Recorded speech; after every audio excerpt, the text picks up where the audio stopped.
Hey, thanks for checking out our video. We have a pretty short one today. I'm going to show you how we install a gear case adapter ring onto a prop. So you'll see this a lot in stainless props and some aluminums that are designed to fit like a 70 horse, 90 horse. They'll make the ring on the prop, the gear case ring, a little bit smaller because then it'll fit in a Suzuki or an Evinrude. But if you have a Mercury, Honda, Yamaha, you need it to be a little bit bigger. So you need to add a little bit diameter there. And you can try to get it on like this. It can be really hard to do.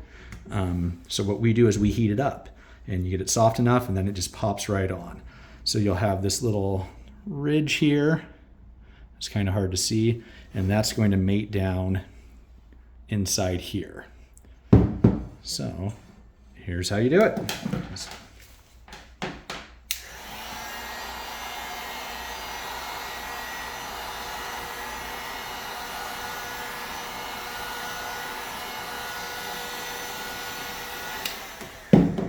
Got it a little softer. Just going to place it on and it just pops right on. And that's all there is to it.